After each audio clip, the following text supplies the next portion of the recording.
Lies को बच्चे group transfer में कैसे रखेंगे? लाइज को क्या ग्रुप ट्रांसफर करता है? लाइज ब्रेक करता है वो तो कंपाउंड को।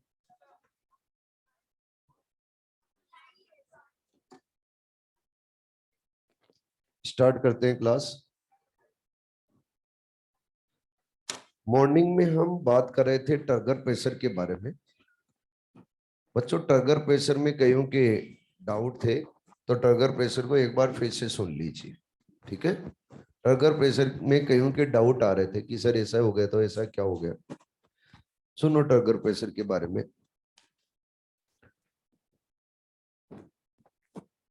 TP and WP, turgor pressure and wall pressure. ये एक सेल है आपके सामने, ये प्लांट सेल है। प्लांट सेल है तो इसके अंदर क्या प्रेजेंट है बच्चे? Cell wall. तो ये क्या प्रेजेंट है? Cell wall. और बच्चे इस सेल है, इस सेल को रखा गया है सॉल्यूशन में, या फिर बोल दें इस सेल को कहां रखा गया है? वाटर में। क्या बोल रहे हैं? वाटर में रखा गया। तो सेल और सेल के इनसाइड कंडीशन कैसी है? हाइपरटोनिक। कैसी है? हाइपरटोनिक। हाइपरटोनिक कंडीशन है तो इसके अंदर सोल्यूट की कंसंट्रेशन क्या होगी? हाई। और सॉल्वेंट की कंसंट्रेशन क्या होगी? लो। तो ऑस्मोटिक प्रेशर इसका क्या रहेगा? हाई। क्या ये बात हुई थी अपनी? अब इसको बच्चे वाटर में रखा। अब इसको अगर वाटर में रखा तो वाटर में रखेंगे तो एंडोऑस्मोसिस होगा, और जब एंडोऑस्मोसिस होगा तो वाटर जाएगा अंदर। जब वाटर अंदर जाएगा तो वाटर अंदर जाके सेल है, उस सेल में एक प्रेशर एक्सर्ट करता है। वो प्रेशर एक्सर्ट करता है बच्चे इनसाइड टू आउटसाइड। जो वाटर की वजह से प्रेशर एक्सर्ट हो रहा है इनसाइड टू आउटसाइड, इस प्रेशर को बोला जाता है बच्चे टर्गर प्रेशर। क्या बोला जाता है? Turgor pressure. और जब टर्गर प्रेशर डेवलप होने लगता है तो उसके अगेंस्ट वॉल है, वो वॉल एक प्रेशर लगाती है। वॉल क्या लगाती है? एक प्रेशर। ये प्रेशर लगता है बच्चे from outer side to inner side. कौन लगाती है प्रेशर? वॉल। कौन लगाती है प्रेशर? वॉल। वॉल ही वॉल प्रेशर लगाती है कहां से कहां बच्चे? Outer side to inner side. इस प्रेशर को क्या बोला जाता है? Wall pressure. जब टर्गर प्रेशर लगा तब क्या लगेगा? Wall pressure. और जितना टर्गर प्रेशर लगा है उतना ही उसके अगेंस्ट वॉल क्या लगा देती है? प्रेशर। तो बच्चे जब भी टर्गर प्रेशर एक्सर्ट होगा तो क्या एक्सर्ट होगा? वॉल प्रेशर भी। तो हम बोलेंगे turgor pressure equals to wall pressure. पर क्लियर है? अरे बोलो। अब बात आती है कि टर्गर प्रेशर और टर्गर प्रेशर किसके ऊपर डिपेंड करता है? टर्गर प्रेशर डिपेंड करता है बच्चे सॉल्वेंट के ऊपर। किसके ऊपर? सॉल्वेंट। और मैं बोलूं कि टर्गर प्रेशर किसकी वजह से लगता है? ड्यू टू सॉल्वेंट, या फिर बोल सकते हैं बच्चे ड्यू टू वाटर। आपसे पूछा जाए कि ऑस्मोटिक प्रेशर, इस ऑस्मोटिक प्रेशर का रीजन क्या है? क्या रहेगा बच्चे? सॉल्यूट। तो मैं बोलूंगा ड्यू टू सॉल्यूट। ये क्लियर है? अब आपसे पूछा जाए कि वॉल प्रेशर का रीजन क्या है? क्या बच्चे? Due to wall. अरे क्या रहेगा? Due to wall. अगर वॉल होगी तभी वॉल प्रेशर लगेगा, अगर वॉल नहीं होगी तो वॉल प्रेशर नहीं लगेगा। क्लियर? अब कई लोगों के ये भी डाउट आता है कि सर अगर वॉल प्रेशर पहले लग गया तो वाटर अंदर कैसे जाएगा? वाटर पहले अंदर जाता है, ट्रिगर प्रेशर लगता है। जब ट्रिगर प्रेशर लगता है तो इसके इक्वल क्या लगता है? Wall pressure. पहले वॉल प्रेशर नहीं लगता है, पहले क्या लगता है? Trigger pressure. जब जितना ट्रिगर प्रेशर लगेगा उतना ही वॉल उसके अगेंस्ट क्या लगा देगी? प्रेशर। उसको क्या बोला जाएगा बच्चे? Wall pressure. क्लियर है? अगला पॉइंट आगे हम बात करें तो टर्गर प्रेशर और टर्गर प्रेशर हम प्लांट सेल में लगा रहे हैं, तो प्लांट सेल है, उस प्लांट सेल में टर्गर प्रेशर के अगेंस्ट क्या लग रहा है? वॉल प्रेशर, क्योंकि प्लांट सेल के अंदर क्या प्रेजेंट है? वॉल। लेकिन अगर बच्चों हम एनिमल सेल, उस एनिमल सेल को वाटर में रख देंगे, एनिमल सेल को अगर वाटर में रख देंगे तो क्या होगा? एनिमल सेल को वाटर में रखेंगे तो एनिमल सेल क्या हो जाएगी? बस्ट। आरबीसी सेल को अगर हम वाटर में रख देंगे तो वो सेल क्या हो जाती है? बस्ट। क्यों हो जाती है? क्योंकि उसके अंदर वाटर जाएगा, और जब वाटर अंदर जाएगा तो वाटर बच्चे प्रेशर एग्जर्ट करेगा, कहां से कहां? Inner side to outer side. लेकिन उसके against from outer side to inner side pressure exert करने के लिए वॉल नहीं है।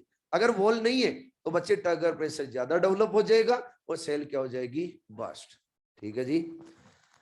बात आती है कि अगर कंटिन्यूअस वाटर अंदर जा रहा है, अगर वाटर कंटिन्यूअस सेल में अंदर जा रहा है तो टर्गर प्रेशर क्या हो रहा है? इंक्रीज। अगर टर्गर प्रेशर इंक्रीज हो रहा है तो क्या बच्चों ऑस्मोटिक प्रेशर डिक्रीज हो रहा है? अरे बोलो। और कब तक वाटर अंदर जाएगा? जब तक बच्चों turgor pressure and osmotic pressure दोनों इक्वल नहीं हो जाए। हमने बोला अभी इस सेल के अंदर कंडीशन क्या है? ये तो क्या है बच्चे इसके अंदर? ऑस्मोटिक प्रेशर, और ये क्या है? Turgor pressure. तो क्या दोनों के अंदर डिफरेंस है?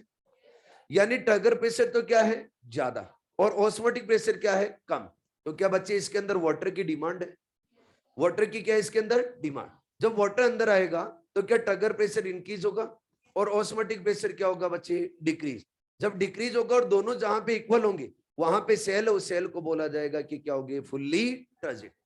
तो अब बच्चों फुल्ली टर्जिड सेल है, उस फुल्ली टर्जिड सेल में देखेंगे, फुल्ली टर्जिड सेल, उस फुल्ली टर्जिड सेल के अंदर हम देखेंगे तो कंडीशन कैसी रहेगी? क्या टीपी इक्वल्स टू ओपी? क्या रहेगा? TP equals to OP. अगर हम partial cell, partially turgid cell के अंदर देखेंगे तो कंडीशन कैसी रहेगी? पार्शियली टर्जिड सेल है, उस पार्शियली टर्जिड सेल के अंदर ये जो सेल है कैसी है? Partially turgid. ये फुल्ली टर्जिड नहीं है। तो बताओ इसके अंदर ऑस्मोटिक प्रेशर क्या है? हाई। और बच्चों टर्गर प्रेशर क्या है? कम। तो पार्शियली टर्जिड सेल के अंदर ऑस्मोटिक प्रेशर तो क्या होता है? हाई, और टर्गर प्रेशर क्या होता है? लो। बच्चों एक सेल होती है जिसको बोला जाता है फ्लैसिड सेल, और फ्लैसिड सेल, फ्लैसिड सेल का रेफरेंस के अंदर टर्गर प्रेशर है, वो टर्गर प्रेशर लिया जाता है 0। ठीक है जी। एक सेल और होती है जिसको बोला जाता है बच्चे प्लाज्मोलाइट सेल। क्या बोला जाता है? Plasmolyte cell. और अगर प्लाज्मोलाइट सेल के अंदर देखेंगे तो प्लाज्मोलाइट सेल का आप लोगों को टर्गर प्रेशर, और टर्गर प्रेशर मिलेगा बच्चे नेगेटिव। क्या मिलेगा? नेगेटिव। ये नेगेटिव क्यों होता है ये भी आपको समझाया जाएगा, लेकिन आप लोगों को ये पता रहना चाहिए कि मैक्सिमम टर्गर प्रेशर किस में मिलेगा? क्या फुल्ली टर्जिड सेल में। और बच्चों मिनिमम किस में मिलेगा? प्लाज्मोलाइट सेल में। यहां तक क्लियर है? अरे बोलो। सुबह यही तो पढ़ाया था। इसके अलावा एक पॉइंट और बताया था कि टर्गर प्रेशर का सिग्निफिकेंस क्या होगा? सेल और सेल की साइज को क्या एक्सपांड करना। जब बच्चों ये वाटर अंदर जाएगा तो inside to outside pressure exert करेगा, वही क्या है? Turgor pressure. और इनसाइड टू आउटसाइड जब प्रेशर एग्जर्ट होगा तो क्या सेल और सेल की साइज बढ़ेगी। तो सेल ग्रोथ के लिए कौन रिस्पॉन्सिबल होता है? Turgor pressure. क्लियर है? ऑनलाइन वाले भी बोले, ऑनलाइन वाले भी समझ में आया बच्चे? अरे रिप्लाई तो कर दो, दोपहर का टाइम है, सो मत जाना। ठीक है, चले आगे। अरे बोलो।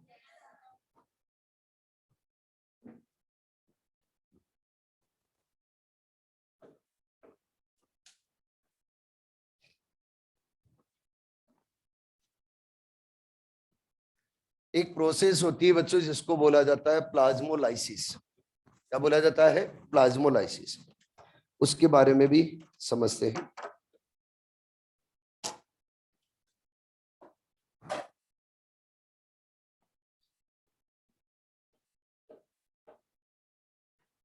प्लाज्मोलाइसिस क्या होता है? हम अगर बच्चों सेल ले और सेल को रख दें हाइपरटोनिक सॉल्यूशन में, किसके अंदर रख दें? हाइपरटोनिक सॉल्यूशन में। अगर हाइपरटोनिक सॉल्यूशन में रखेंगे तो सेल, उस सेल के अंदर जो बच्चों प्रोटोप्लाज्म है, उस प्रोटोप्लाज्म से एक्सटर्नल सॉल्यूशन कैसा है? मोर कंसंट्रेटेड या लेस? मोर। अरे क्या है? मोर। मोर कंसंट्रेटेड सॉल्यूशन में रख रहे हैं तो हम ये एक बीकर ले रहे हैं, और इस बीकर है, इस बीकर के अंदर हम रख रहे हैं बच्चे एक सॉल्यूशन, और वो सॉल्यूशन कैसा है? हाइपरटोनिक। हाइपरटोनिक सॉल्यूशन है तो हम कंपैरिजन किससे कर रहे हैं? क्या बच्चों सेल से कर रहे हैं? सेल से कंपैरिजन करके ही बोल रहे हैं। तो ये हमने एक सेल ली, और कौन सी सेल ली है? Plant cell. फिर से कौन सी सेल ली है बच्चे? Plant cell. प्लांट सेल लिए तो इसके अंदर जो आउटर मोस्ट लेयर है इसको क्या बोला जाएगा? Cell wall. और इनसाइड है वो क्या है, सेल मेम्ब्रेन। और बच्चों आप ये भी जानते हो इस सेल के अंदर आपको एक large single membrane bound structure मिलेगी जिसको हम प्यार से क्या बोलते हैं, वैक्यूल। यस और नो। अब देखो जब हमने बच्चे हाइपरटोनिक सॉल्यूशन में इसको रखा, तो हाइपरटोनिक सॉल्यूशन में रखेंगे तो हाइपरटोनिक सॉल्यूशन के अंदर सोल्यूट है, वो सोल्यूट क्या रहेंगे बच्चे, ज्यादा, और सॉल्वेंट की कंसंट्रेशन क्या होगी, कम। तो यहाँ का ऑस्मोटिक प्रेशर क्या हाई है या लो है, हाई। तो इसके कंपैरिजन में सेल का ऑस्मोटिक प्रेशर क्या है, लो। ठीक है जी। और जब वाटर की मूवमेंट होती है ऑस्मोटिक प्रेशर के अकॉर्डिंग, तो कैसे होती है, क्या lower osmotic pressure to higher osmotic pressure, सभी को क्लियर है ये point. Lower osmotic pressure to higher osmotic pressure water की मूवमेंट होगी। अब वाटर की movement lower osmotic pressure to higher osmotic pressure होगी, तो सेल और सेल से वाटर है वो वाटर क्या बाहर आएगा बच्चों। कहने का मतलब क्या होगा, एक्सो ऑस्मोसिस। और जब एक्सो ऑस्मोसिस होगा तो सबसे पहले जो वाटर लॉस होगा, वाटर लॉस होगा बच्चे साइटोप्लाज्म से। कहां से होगा, साइटोप्लाज्म से। यानी सबसे पहले जो वाटर बाहर आएगा वो कहां से आएगा, साइटोप्लाज्म से। उसके बाद में आप लोग जानते हो हाइपरटोनिक सॉल्यूशन है तो कंटिन्यूअस वाटर बाहर आता ही रहेगा, और जब तक दोनों तरफ इक्वल कंसंट्रेशन नहीं हो जाए तब तक वाटर बाहर आता जाएगा, और ऐसी कंडीशन बनेगी नहीं। तो जितना भी सेल के अंदर वाटर है वो सारा वाटर कहां जाएगा बच्चे, बाहर। तो सबसे पहले जो वाटर है वो बाहर कहां से आएगा, साइटोप्लाज्म। साइटोप्लाज्म से जब वाटर खत्म हो जाएगा तो उसके बाद में कहां से वाटर आएगा, वैक्यूल से। तो वैक्यूल से जब वाटर बाहर आता है तो लास्ट में आता है, सबसे पहले वाटर लॉस कहां से होता है, साइटोप्लाज्म से। अगर बच्चों सारा का सारा सेल का वाटर बाहर आ जाएगा तो सेल और सेल की टर्जिडिटी क्या लॉस्ट हो जाएगी, तो सेल क्या हो जाएगी, श्रिंक। जब श्रिंक सेल बन जाएगी तो सेल को बोला जाएगा प्लाज्मोलाइज्ड सेल। क्या बोला जाएगा, प्लाज्मोलाइज्ड सेल। यानी उसका जो प्रोटोप्लाज्म है उस प्रोटोप्लाज्म में जितना भी वाटर था उस सारे के सारे वाटर को हमने कहा निकाल दिया है बाहर। तो सेल कैसी बन गई है बच्चे, प्लाज्मोलाइज्ड। जब प्लाज्मोलाइज्ड सेल बनती है, ध्यान से सुने पॉइंट, जब प्लाज्मोलाइज्ड सेल बनती है तो बच्चे हम सेल और सेल से वाटर का क्या कर रहे हैं, लॉस। तो प्लाज्मोलाइज्ड सेल बनाने पे जो प्रोसेस हम रन करते हैं उस प्रोसेस को क्या बोला जाता है, प्लाज्मोलाइसिस। कैसे हमने प्लाज्मोलाइज्ड सेल बनाई, अगर सेल और सेल को हम हाइपरटोनिक सॉल्यूशन में रख के उसका अगर एक्सोऑस्मोसिस करवा दे, सबसे पहले सेल और सेल के साइटोप्लाज्म से वाटर को लॉस्ट करवाएं और फिर बच्चे वैक्यूल से लूज करवाएं तो सेल और श्रिंक हो जाएगी। और अगर एक्सोऑस्मोसिस करवाने पे सेल अगर श्रिंक हो रही है तो सेल को बोला जाएगा प्लाज्मोलाइज्ड और प्रोसेस को बोला जाएगा प्लाज्मोलाइसिस। क्लियर। जब बच्चों सेल श्रिंक हो रही है, जब ये सेल श्रिंक हो रही है तो क्या ये कंप्लीट सेल श्रिंक हो रही है, क्या इसकी सेल वॉल भी श्रिंक हो रही है, नहीं। सेल वॉल कभी भी श्रिंक नहीं होती क्योंकि सेल वॉल होती है हार्ड और रिजिड।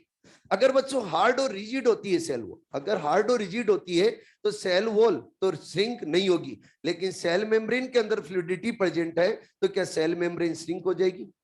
अगर सेल मेम्ब्रेन श्रिंक हो जाएगी तो बताओ क्या cell wall and cell membrane के बिटवीन स्पेस बन जाएगा, cell wall and cell membrane के बिटवीन क्या बन जाएगा, स्पेस।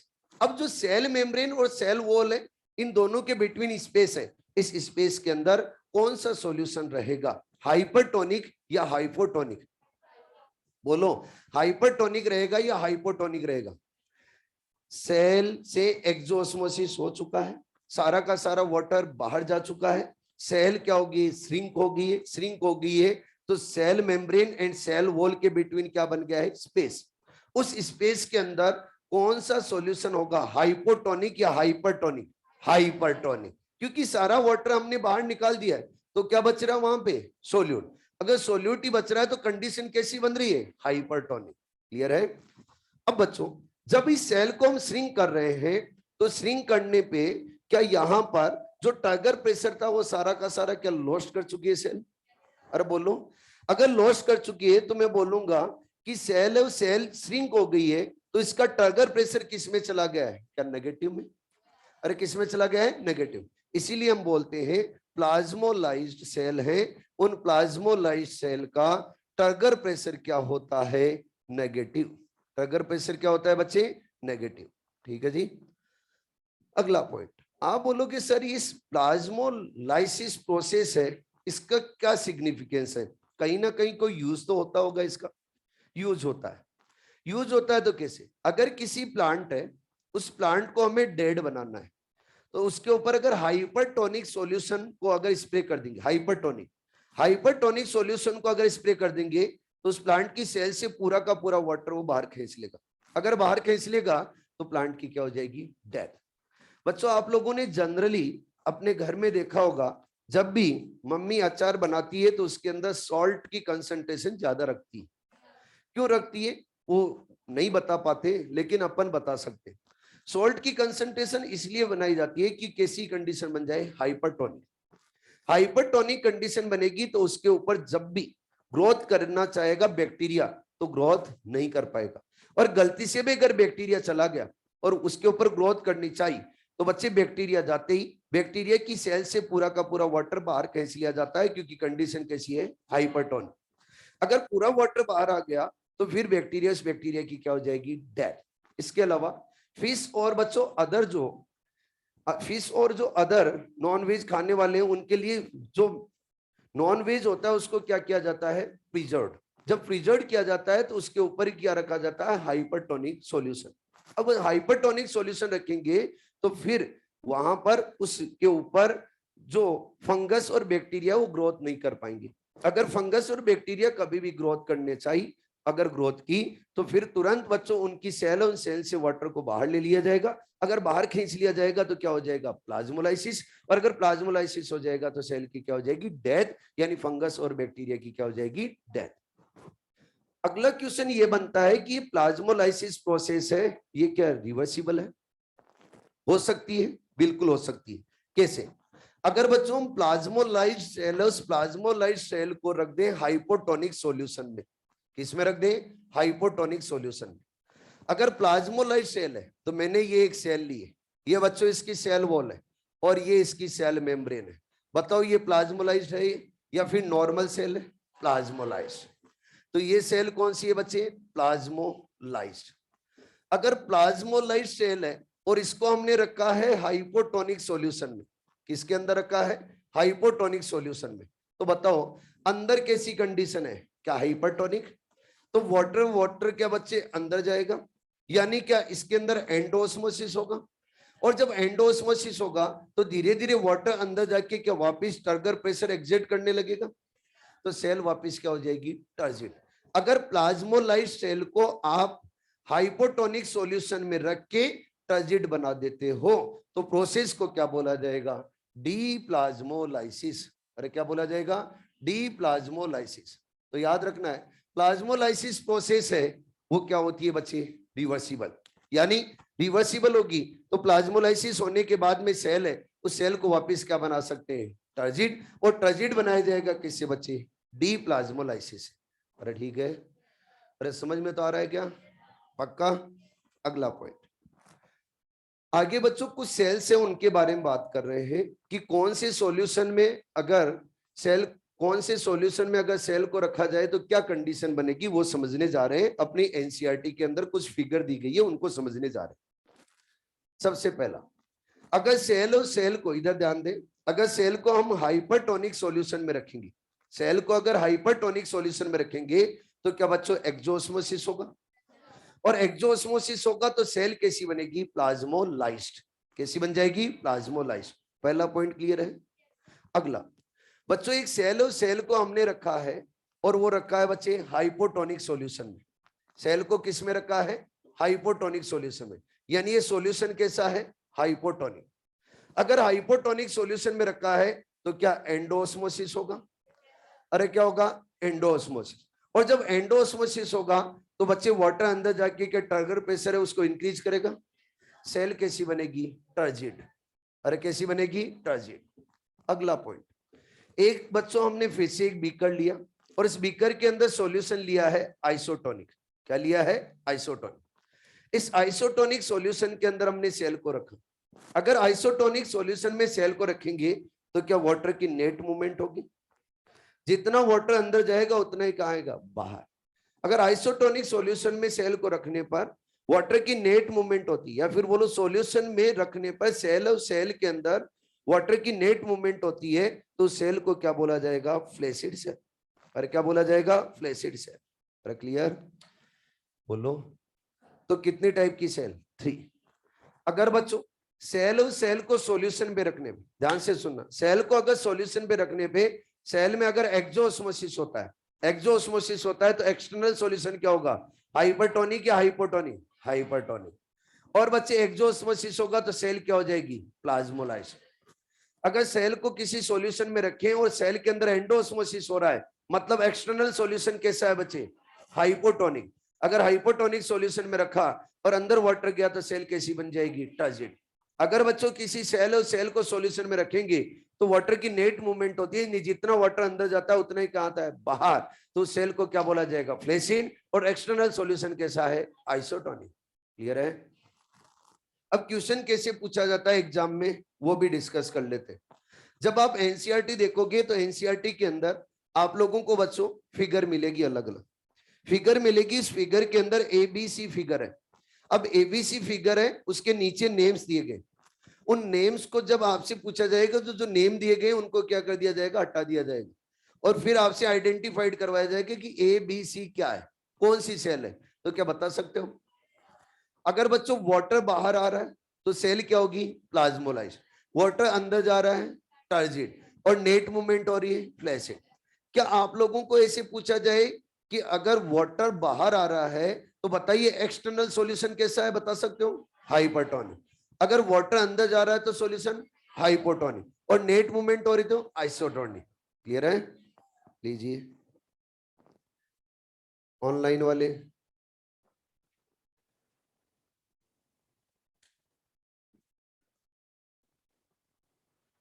ओके, चले आगे।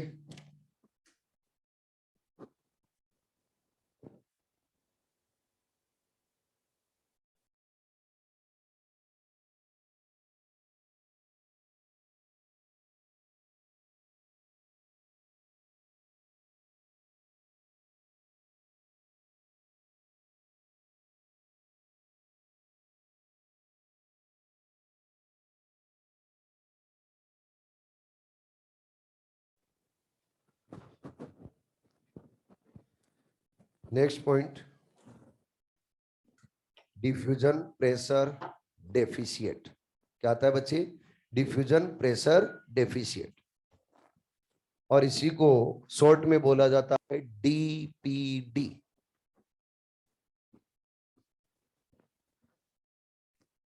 सबसे पहला पॉइंट तो आता है डिफ्यूजन प्रेशर डेफिशिएट क्या है, मीनिंग क्या निकल रहा है? इस जो ये वर्ड है इनका मीनिंग क्या निकलता है, बता सकते हो?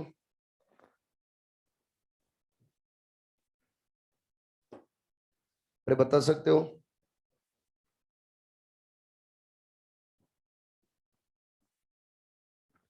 Diffusion pressure deficit, diffusion pressure में अगर डेफिशिएंसी करेंगे तो क्या बनेगा? Diffusion pressure deficient. और डिफ्यूजन प्रेशर में अगर डेफिशिएंसी क्रिएट करनी है तो फिर अगर मैं बोलूं वाटर और प्योर वाटर, तो प्योर वाटर का डिफ्यूजन प्रेशर क्या होगा? मैक्सिमम। क्योंकि ओनली क्या है? सॉल्वेंट। तो ये सॉल्वेंट बच्चों मैक्सिमम क्या करेगा? प्रेशर एक्सर्ट करेगा डिफ्यूज होने के लिए। तो डिफ्यूजन प्रेशर इसका क्या है? मैक्सिमम। अब जैसे ही सोल्यूट ऐड करेंगे क्या डिफ्यूजन प्रेशर है वो डिक्रीज होगा। डिफ्यूजन प्रेशर जब डिक्रीज होगा तो डिफ्यूजन प्रेशर डेफिशिएंसी है वो क्या होगी? इंक्रीज। डिफ्यूजन प्रेशर तो क्या हो रहा है? डिक्रीज। लेकिन डिफ्यूजन प्रेशर में डेफिशिएंसी क्या हो रही है? इंक्रीज। चलो समझो। डीपीडी और डीपीडीएस, डीपीडी का एक और नाम है सक्शन प्रेशर। क्या है बच्चे? Suction pressure. और सक्शन प्रेशर को शॉर्ट में क्या बोलते हैं? एसपी। ये आपके सामने मैंने एक बीकर लिया है, सभी समझना इस पॉइंट को। और इस बीकर के अंदर लिया है मैंने बच्चे प्योर वाटर। क्या लिया है? Pure water. और मैं बोल रहा हूं ये वाटर मॉलिक्यूल्स हैं, इन वाटर मॉलिक्यूल्स के नंबर कितने हैं? 100। कितने बच्चे? 100। 100 वाटर मॉलिक्यूल है और प्योर है। तो फ्री एनर्जी कितनी है अभी? 100। यानी अभी इसकी फ्री एनर्जी कितनी है बच्चे? 100।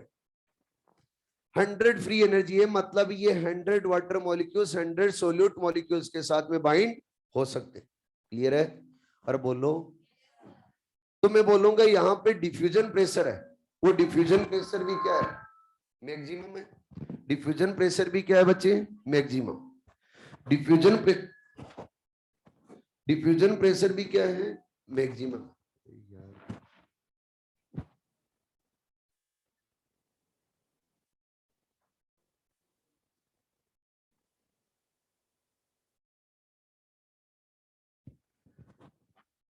डिफ्यूजन प्रेशर है, जब भी बच्चे हम सोल्यूट ऐड करेंगे तो डिफ्यूजन प्रेशर तो क्या होगा? डिक्रीज। लेकिन अगर नॉर्मल कंडीशन में अभी देखें, अभी अगर कंडीशन में देखें तो डिफ्यूजन प्रेशर क्या है? मैक्सिमम। तो मैं यहाँ पे बोल रहा हूँ डिफ्यूजन प्रेशर, डीपी का मतलब क्या है? Diffusion pressure. ये क्या है बच्चे? मैक्सिमम। अब अगर मैक्सिमम है तो मैं बोलूंगा यहाँ पे ऑस्मोटिक प्रेशर है, वो ऑस्मोटिक प्रेशर क्या है बच्चे? क्या मिनिमम है? और ऑस्मोटिक प्रेशर क्या है? मिनिमम। और यहाँ पर ऑस्मोटिक प्रेशर क्या रहेगा? जीरो। तो याद रखना है, प्योर वाटर का ऑस्मोटिक प्रेशर क्या होता है? जीरो। ठीक है जी। अब बच्चों, मैं इसके अंदर सोल्यूट ऐड कर रहा हूं। क्या ऐड कर रहा हूं? सोल्यूट।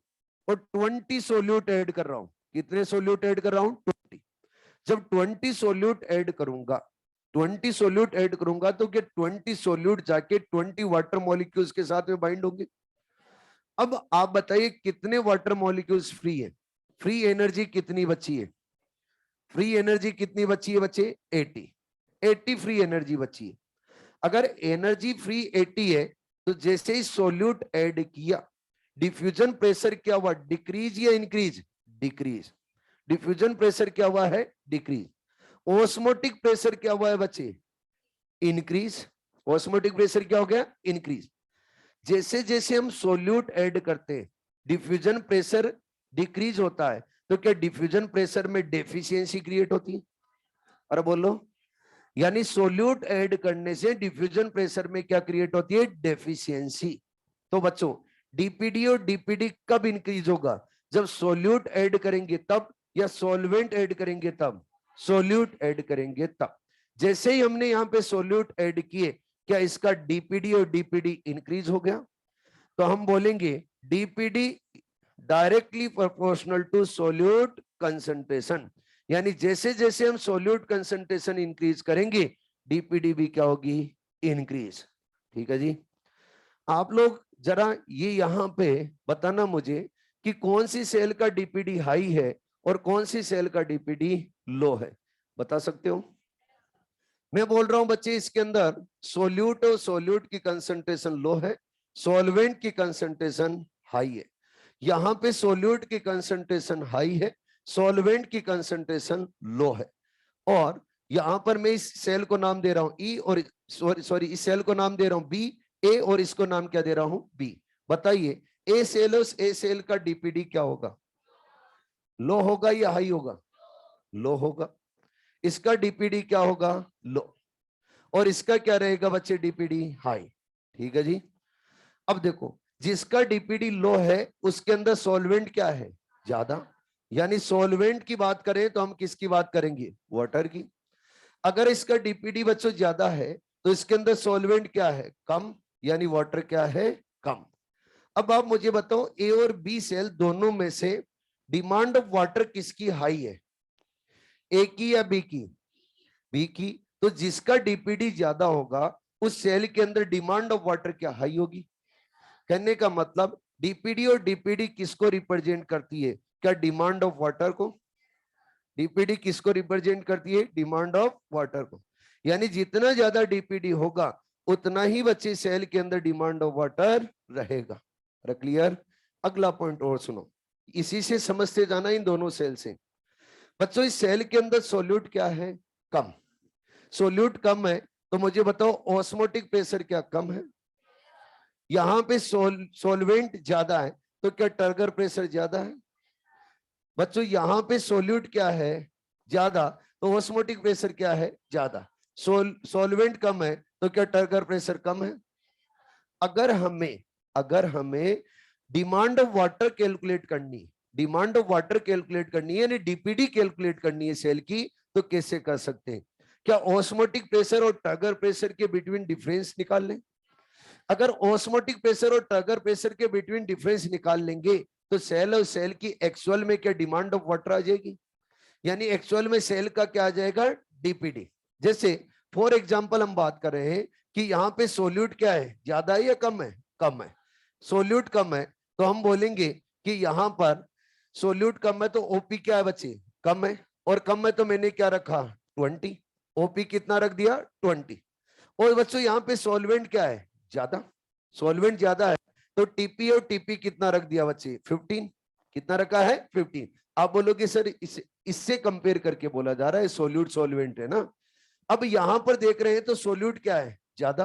तो ज्यादा है तो बच्चे ओपी इसका क्या रहेगा, इससे ज्यादा। तो कितना हो जाएगा, 30। सॉल्वेंट इसके अंदर कम है तो इससे क्या कम होगा, तो इसका टीपी कितना रहेगा, 15।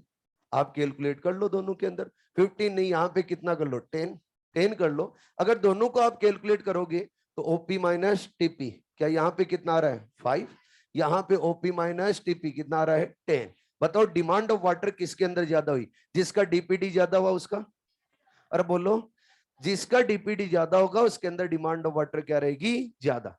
तो अगर हम बच्चे डीपीडी और डीपीडी को कैलकुलेट करना चाहते हैं, डीपीडी को अगर कैलकुलेट करना चाहते हैं तो क्या फॉर्मूला यूज में ले सकते हैं, और फॉर्मूला क्या होगा, DPD equals to OP minus TP. ठीक है जी।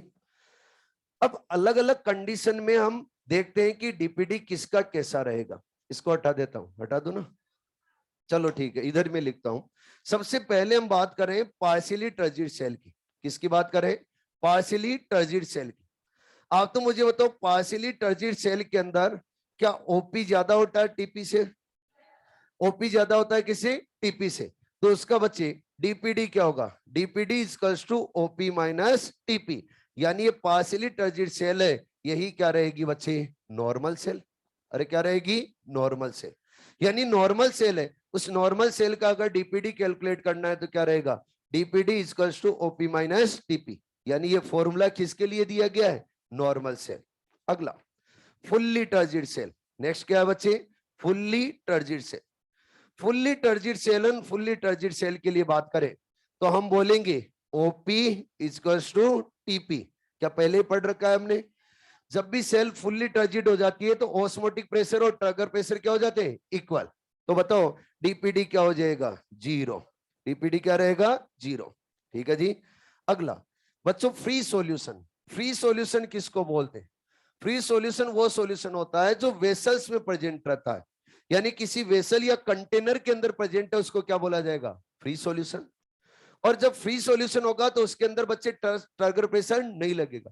ट्रिगर प्रेशर कहां लगता है, सेल में, सेल में ही लगता है। अगर वेसल्स में सॉल्यूशन है तो उसके ऊपर बच्चे ट्रिगर प्रेशर नहीं लगता। तो बताओ फ्री सॉल्यूशन के लिए ट्रिगर प्रेशर क्या होगा, 0। ट्रिगर प्रेशर क्या रहेगा, 0। तो बताओ इसका डीपीडी क्या होगा, डीपीडी इक्वल्स टू ओपी। फिर बात करते हैं बच्चे फ्लैसिड सेल के लिए। किसकी बात कर रहे हैं, flaccid cell. Flaccid cell, flaccid cell के लिए रेफरेंस के अंदर टीपी क्या लिया जाता है, 0। क्या लिया जाता है, 0। अगर टीपी 0 लिया जा रहा है तो इसके लिए भी डीपीडी क्या रहेगा बच्चे, ओपी। अगला है प्लाज्मोलाइट सेल। कौन सा है, प्लाज्मोलाइट सेल। अगर प्लाज्मोलाइट सेल के लिए देखेंगे तो टीपी और टीपी क्या बच्चों, नेगेटिव में होता है, यानी ट्रिगर प्रेशर किस में होता है, नेगेटिव। तो हम बोलते हैं DPD equals to OP minus TP. अब टीपी भी किसके अंदर है, माइनस में, तो यहाँ पे माइनस में लगी तो क्या हो जाएगा, ओपी प्लस टीपी। अरे क्लियर। तो प्लाज्मोलाइट सेल के लिए डीपीडी क्या रहेगा, ओपी प्लस टीपी। ठीक है। अब अगर हम डीपीडी और डीपीडी के अकॉर्डिंग वाटर की मूवमेंट करवाएं, वाटर की मूवमेंट करवाएं, और वाटर की मूवमेंट किसके अकॉर्डिंग कराएं बच्चे, डीपीडी के अकॉर्डिंग, तो कैसे करवाएंगे बता सकते हो, lower DPD to higher DPD, higher DPD to lower DPD, lower DPD to higher DPD. बच्चों जहां पे डीपीडी लो है वहां पे डिफ्यूजन प्रेशर के अंदर डेफिशिएंसी क्या है, कम। जहां पे डीपीडी ज्यादा है वहां पे डिफ्यूजन प्रेशर में डेफिशिएंसी क्या है, ज्यादा। जहां पे डिफ्यूजन प्रेशर में डेफिशिएंसी ज्यादा है वहां पर वाटर की डिमांड क्या है, ज्यादा।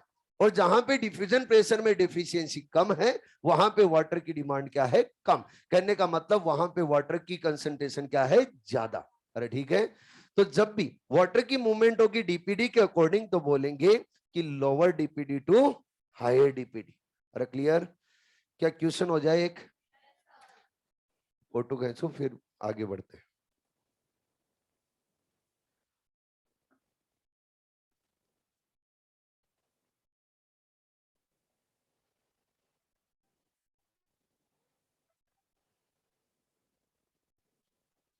बाद में करेंगे एक्सप्लेन, चलती क्लास में बीच में एक्सप्लेन नहीं होते हैं बच्चे डाउट, ठीक है ना?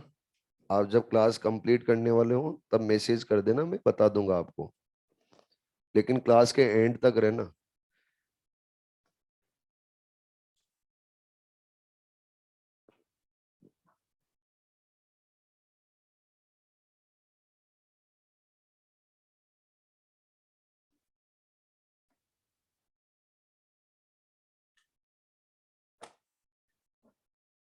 पेज नंबर 180 के ऊपर जो डायग्राम दिया है अभी मैंने पढ़ाया ही नहीं है, पहले कहां से बता दे।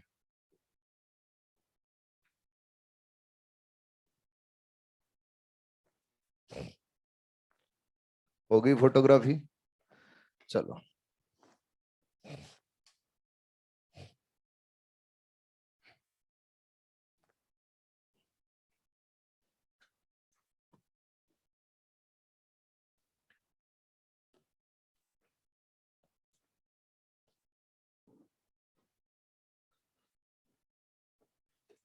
क्वेश्चन सुनिए। ये एक सेल है और ये ए सेल है। इस सेल के अंदर ऑस्मोटिक प्रेशर है 25, टर्गर प्रेशर है 10। बी सेल है, इस बी सेल के अंदर ऑस्मोटिक प्रेशर है वो है बच्चे 10 और टर्गर प्रेशर है वो है 8। एक सी सेल है, इस सी सेल के अंदर ऑस्मोटिक प्रेशर है वो है 20, टर्गर प्रेशर है वो है 15। According to DPD, according to DPD water की मूवमेंट बताइए।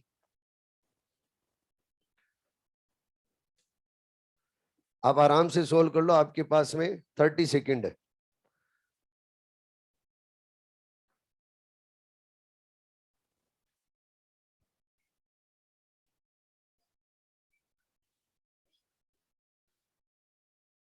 प्लाज्मोलाइज सेल के अंदर टर्गर प्रेशर नेगेटिव इसलिए चला जाता है क्योंकि सेल क्या हो गई है, श्रिंक। सारा का सारा वाटर आ गया है बाहर, और जो मेम्ब्रेन है वो मेम्ब्रेन अगर श्रिंक हो जाएगी तो जो प्रेशर लग रहा था वो प्रेशर भी टोटली किस में चला गया है, नेगेटिव में। इसलिए बोला जाता है टर्गर प्रेशर किस में चला गया है, नेगेटिव में। हाँ जी, इधर आते। ठीक है, पहले अपन सोल्व कर लेते हैं। बताओ इसका डीपीडी और डीपीडी कितना होगा? हाँ, 10 तो नहीं है, ठीक है देख लेना अभी। तो इसका डीपीडी कितना होगा और इसका डीपीडी कितना होगा? ठीक है, वाटर की movement according to DPD, lower DPD to high DPD, ये भी ध्यान में है ना? चलो ठीक है, ये ए सेल, ये बी सेल और ये सी सेल। सबसे कम डीपीडी किसका है, किसका है? बी का। तो क्या बी से सी में वाटर जा सकता है? क्या बी से ए में जा सकता है? तो ये लो दोनों में। ठीक है, अब देखो क्या सी और सी से ए में जा सकता है? क्या ये ए से सी में आ सकता है? क्योंकि ए के अंदर बच्चों डीपीडी क्या है, हाई। तो जब भी हम मूवमेंट करवाते हैं वाटर की अकॉर्डिंग टू डीपीडी तो कैसे कराएंगे, lower DPD to higher DPD. तो सी से कहां जाएगा, ए की ओर। जो आप बोल रहे हो वो भी सही है। कैसे बोल रहे हो आप बोल रहे हो B to C, C to A, वो भी सही है। लेकिन जब आपसे क्वेश्चन पूछा जाएगा तो ऐसे दिया जाएगा ऑप्शन, तो ऐसे भी सोल्व करना आना चाहिए, इसलिए मैंने ऐसे बताया। ठीक है जी, आगे चलते हैं। और नेक्स्ट पॉइंट आता है बच्चे वाटर पोटेंशियल। क्या आता है, water potential.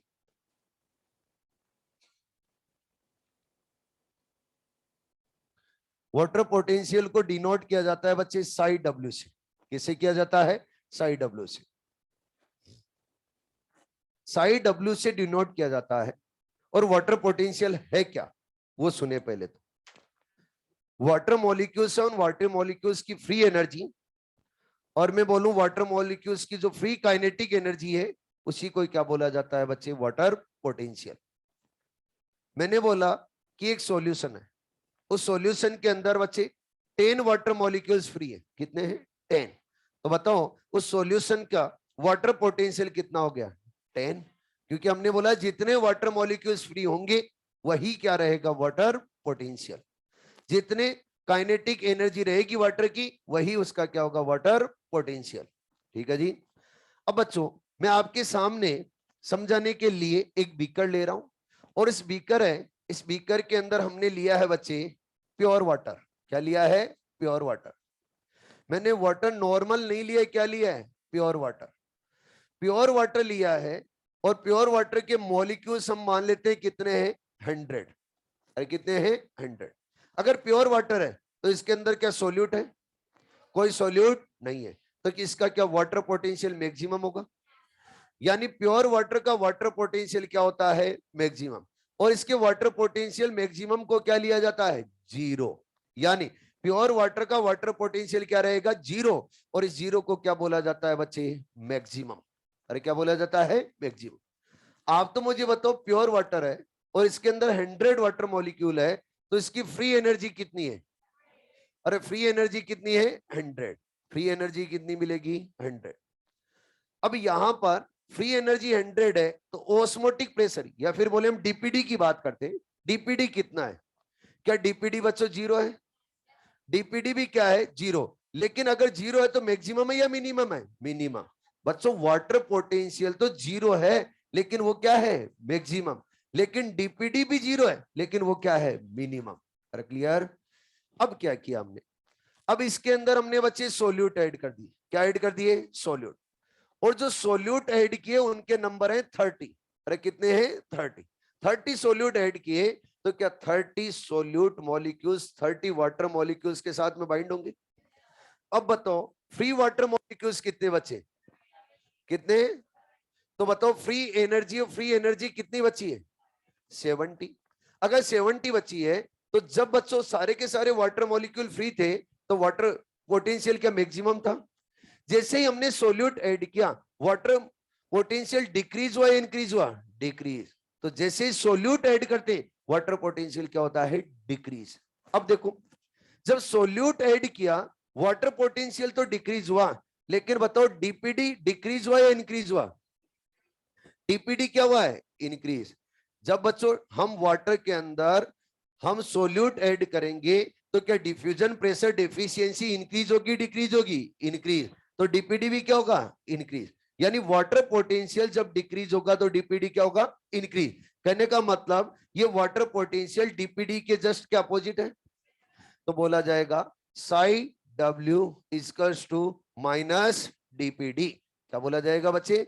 Sai W equals to minus DPD. यानी साई डब्ल्यू के जस्ट अपोजिट क्या होता है? डीपीडी। जब भी साई डब्ल्यू इंक्रीज होगा तो डीपीडी क्या होगा? डिक्रीज। और अगर डीपीडी इंक्रीज होगा तो साई डब्ल्यू क्या होगा? ठीक है जी। अरे ठीक है, समझ तो पा रहे हो बच्चे? पक्का? अगला पॉइंट अगर हम आगे देखें, और मैं बोलूं आपको कि एक सेल है, तो थोड़ा सा यहाँ पे कॉम्प्लेक्स क्वेश्चन पूछ रहा हूं, सोच के आंसर देना, ऑनलाइन वाले भी। एक सेल है, उस सेल के अंदर हम कंटिन्यूअस वाटर को ऐड करते जा रहे हैं, तो सेल का ट्रिगर प्रेशर और ट्रिगर प्रेशर हो रहा है इंक्रीज। आप बताइए अगर सेल का ट्रिगर प्रेशर इंक्रीज हो रहा है, तो उसका वाटर पोटेंशियल इंक्रीज हो रहा है डिक्रीज हो रहा है? सोच समझ के देना। आप चाहो तो एक बार और रिपीट कर सकता हूं, आप चाहो तो एक बार और रिपीट कर सकता हूं।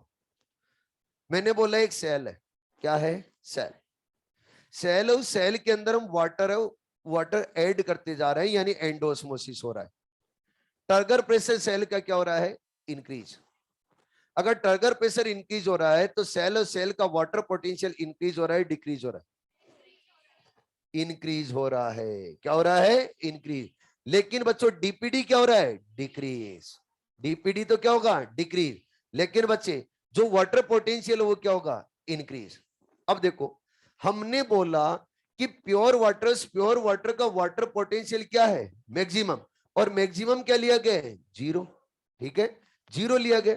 जब भी हम बच्चे सोल्यूट ऐड करेंगे तो क्या बनेगा, सॉल्यूशन, और सॉल्यूशन बनेगा तो उसका वाटर पोटेंशियल क्या होगा, डिक्रीज होगा। अब डिक्रीज होगा तो कैसे, 0 से ज्यादा होगा या कम होगा, कम, और 0 से कम करना है तो क्या होगा, नेगेटिव। तो बच्चे सॉल्यूशन का ऑलवेज वाटर पोटेंशियल क्या होता है, नेगेटिव। याद रखना है, सॉल्यूशन का ऑलवेज वाटर पोटेंशियल क्या होगा, नेगेटिव, क्योंकि हम प्योर वाटर का वाटर पोटेंशियल क्या लेते हैं, मैक्सिमम, और मैक्सिमम में क्या लेते हैं, 0। तो फिर बच्चे सॉल्यूशन बनाएंगे तो उसके अंदर क्या ऐड कर देंगे, सोल्यूट, और सोल्यूट ऐड करते वाटर पोटेंशियल क्या हो रहा है, डिक्रीज। अगर डिक्रीज हो रहा है तो किस में रहेगा, नेगेटिव में। हेलो, ये पॉइंट भी क्लियर है। अगला पॉइंट बच्चों, अगर वाटर पोटेंशियल, इस वाटर पोटेंशियल को कैलकुलेट करना है, वाटर पोटेंशियल को अगर कैलकुलेट करना है तो कैलकुलेट करने के लिए 2 फैक्टर काम करते हैं। 2 फैक्टर काम करते हैं, उनके अंदर एक तो है सोल्यूट पोटेंशियल। कौन सा है बच्चे, सोल्यूट पोटेंशियल। इसी सोल्यूट पोटेंशियल को बोला जाता है ऑस्मोटिक पोटेंशियल, और सोल्यूट पोटेंशियल को डिनोट किया जाता है साई एस से। अरे किसे किया जाता है, साई एस से। सोल्यूट पोटेंशियल क्या होता है, सबसे पहले ये सुनिए। देखो, जो आप लोगों को एनसीईआरटी के अंदर लैंग्वेज मिलेगी, मॉड्यूल के अंदर लैंग्वेज मिलेगी, आप उसे समझ नहीं पाओगे, इसलिए बोल रहा हूं, ध्यान से सुनना। सोल्यूट पोटेंशियल क्या होता है, सॉल्वेंट मॉलिक्यूल्स की सोल्यूट के साथ में बाइंडिंग एफिशिएंसी है, उसी को क्या बोला जाता है, सोल्यूट पोटेंशियल। फिर से रिपीट कर दूं आप चाहो तो, सॉल्वेंट मॉलिक्यूल्स की सोल्यूट के साथ में जो बाइंडिंग एफिशिएंसी है, उसी को क्या बोला जाएगा, सोल्यूट पोटेंशियल। या फिर ऐसे बोल सकता हूं, वाटर मॉलिक्यूल्स की सोल्यूट के साथ में जो बाइंडिंग एफिशिएंसी रहेगी, उसी को क्या बोला जाएगा, सोल्यूट पोटेंशियल। ठीक है जी। अब हम सोल्यूट पोटेंशियल समझ रहे हैं, तो यहां पर बच्चे कोई एक्सटर्नल प्रेशर अप्लाई नहीं किया जा रहा है, कोई एक्सटर्नल प्रेशर अप्लाई नहीं किया जा रहा है। यानी ये जो प्रोसेस हम चला रहे हैं वो कहां पे चल रही है, eight the atmospheric pressure. Atmospheric pressure के ऊपर पूरी की पूरी बात की जा रही है। और मैं बच्चों फिर से एक बीकर ले रहा हूं, और इस बीकर के अंदर फिर से ले रहा हूं वाटर, और वाटर में कौन सा वाटर है, प्योर वाटर। प्योर वाटर है तो इसके मॉलिक्यूल्स कितने हैं बच्चे, 100। तो बताओ इसकी फ्री एनर्जी कितनी है, अरे बोलो, फ्री एनर्जी कितनी है, 100। तो बताओ इसका वाटर पोटेंशियल क्या है, क्या मैक्सिमम है, वाटर पोटेंशियल क्या है, मैक्सिमम। बच्चों ऑस्मोटिक प्रेशर इसका क्या है, क्या मिनिमम है, ऑस्मोटिक प्रेशर क्या है, मिनिमम। और अगर देखा जाए तो बच्चे, अगर सारे के सारे वाटर मॉलिक्यूल्स फ्री है, सारे वाटर मॉलिक्यूल्स फ्री है, तो सोल्यूट के साथ में बाइंडिंग एफिशिएंसी क्या मैक्सिमम है। तो मैं बोलूंगा कि सोल्यूट पोटेंशियल है, वो सोल्यूट पोटेंशियल भी क्या है, मैक्सिमम। यहां पे सोल्यूट पोटेंशियल भी क्या है, मैक्सिमम। यहां तक क्लियर है। अब हमने क्या किया बच्चे, यहां पे सोल्यूट ऐड कर दिए, और सोल्यूट ऐड किए तो कितने किए, 40। जब 40 सोल्यूट ऐड किए तो बताओ फ्री एनर्जी कितनी बची, अरे बोलो कितनी बची है, 60। 60 बची तो वाटर पोटेंशियल क्या हुआ, डिक्रीज। अरे वाटर पोटेंशियल क्या हुआ, डिक्रीज। क्या फ्री वाटर मॉलिक्यूल्स है उनके नंबर डिक्रीज हुए, इंक्रीज, डिक्रीज। तो वाटर पोटेंशियल क्या हो गया है, डिक्रीज। बच्चों ऑस्मोटिक प्रेशर क्या हुआ है, इंक्रीज। और साई एस यानी सोल्यूट पोटेंशियल क्या हुआ है, डिक्रीज। जब हम यहां देख रहे थे तो 100 वाटर मॉलिक्यूल्स 100 सोल्यूट मॉलिक्यूल्स के साथ में बाइंड कर सकते थे। अब बच्चों कितने बचे, 60।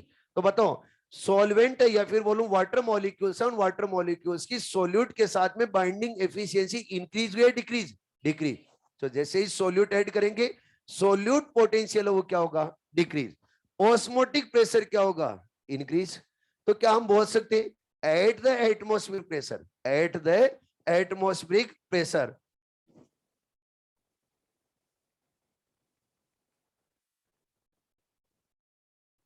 Sai W equals to psi S. अरे बोलो एट द एटमॉस्फेरिक प्रेशर क्या साई डब्ल्यू साई एस के इक्वल होता है, अरे बोलो। जैसे जैसे हम बच्चे सोल्यूट ऐड करें, वाटर पोटेंशियल भी क्या हो रहा है, डिक्रीज, और सोल्यूट पोटेंशियल भी क्या हो रहा है, डिक्रीज। तो हम बोलेंगे साई डब्ल्यू इक्वल्स टू क्या रहेगा, साई एस, लेकिन कहां पे, एट द एटमॉस्फेरिक प्रेशर। अगर बच्चों हम और बात करें तो जैसे जैसे हम सोल्यूट ऐड करेंगे, जैसे जैसे हम सोल्यूट ऐड करेंगे, सोल्यूट पोटेंशियल डिक्रीज होगा या इंक्रीज होगा, डिक्रीज। अगर डिक्रीज हो रहा है तो इस सोल्यूट पोटेंशियल को किस में लिया जाएगा, नेगेटिव में। अरे किस में लिया जाएगा, नेगेटिव। तो सोल्यूट पोटेंशियल ऑलवेज किस में लिया जाता है, नेगेटिव। अगर आपको क्वेश्चन में नेगेटिव दे रखा है तो ठीक है, और अगर नहीं दे रखा है तो भी क्या लेना है, नेगेटिव। अरे क्लियर। अगला पॉइंट, जब हम सेल और सेल को बच्चे वाटर में रखते हैं तो वाटर का क्या होता है, एंडोस्मोसिस। और जब एंडोस्मोसिस होता है तो सेल के अंदर वाटर जाएगा तो क्या बच्चे, प्रेशर एग्जर्ट होगा। उस प्रेशर को क्या बोला जाता है, टर्गर प्रेशर। ये टर्गर प्रेशर जो आ रहा है, ये जो टर्गर प्रेशर आ रहा है, ये टर्गर प्रेशर किसका प्रेशर है, क्या बच्चे इंटरनल प्रेशर है या एक्सटर्नल, इंटरनल प्रेशर है या एक्सटर्नल, एक्सटर्नल। भाई वाटर तो बाहर से जा रहा है, वो बाहर से वाटर जाके फिर क्या प्रेशर एग्जर्ट कर रहा है, बोलो। अगर वाटर ही नहीं भेजोगे बाहर से तो क्या प्रेशर एग्जर्ट हो पाएगा, नहीं। तो बच्चे ये जो यहाँ पे टर्गर प्रेशर डेवलप हो रहा है वो किसकी वजह से डेवलप हो पा रहा है, क्या एक्सटर्नल फैक्टर की वजह से। यानी वाटर जब अंदर गया तब जाके क्या हुई है, वो टर्जिट, तब बोल रहे हैं कि उसके अंदर टर्गर प्रेशर क्या हो रहा है, एक्सर्ट। यस और नो। जब यहां पर हम बोल रहे हैं कि जैसे ही हम सोल्यूट ऐड करेंगे ऑस्मोटिक प्रेशर तो क्या होगा, इंक्रीज, और सोल्यूट पोटेंशियल क्या होगा, डिक्रीज। तो सोल्यूट पोटेंशियल के जस्ट अपोजिट क्या है, ऑस्मोटिक प्रेशर। तो क्या हम बोल सकते हैं कि psi S equals to minus OP. अरे बोलो, क्या बोल सकते हैं, psi S equals to minus OP. क्यों, क्योंकि जब भी सोल्यूट ऐड करेंगे सोल्यूट पोटेंशियल क्या होगा, डिक्रीज, और बच्चे ऑस्मोटिक प्रेशर क्या होगा, इंक्रीज। ठीक है जी। अगला पॉइंट, नेक्स्ट बच्चों जो यूज में आता है कैलकुलेशन के लिए फैक्टर, वो आएगा प्रेशर पोटेंशियल। क्या आता है, प्रेशर पोटेंशियल।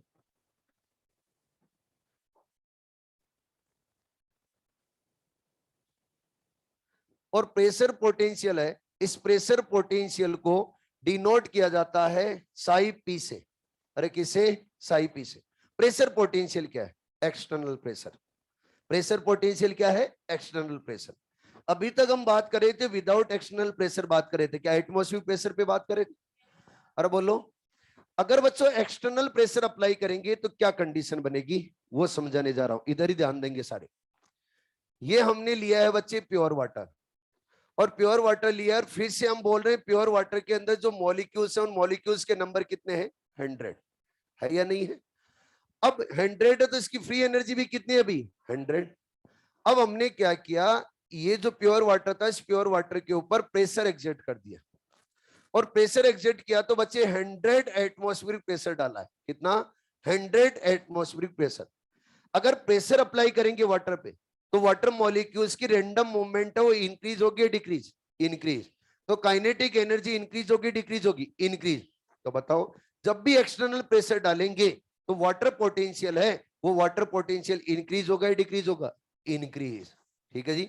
अब यहाँ पे मैंने प्योर वाटर लिया है, और प्योर वाटर के ऊपर हम अगर प्योर वाटर के ऊपर एक्सटर्नल प्रेशर अप्लाई करेंगे तो बच्चे उसका जो वाटर पोटेंशियल है वो किस में चला जाएगा, जीरो से प्लस में। किधर चला जाएगा, पॉजिटिव में। अरे किधर चला जाएगा, पॉजिटिव में। ये कहां पे बात की जा रही है, कहां पे बात की जा रही है, एक्सटर्नल प्रेशर पे बच्चों, नॉर्मल प्रेशर पे नहीं, कहां पे, एक्सटर्नल प्रेशर पे। और जब एक्सटर्नल प्रेशर पे हम प्रेशर अप्लाई किया, एक्सटर्नल प्रेशर अप्लाई किया तो 100 से कितना हो गया बच्चे, 200। अरे कितना हो गया, 200।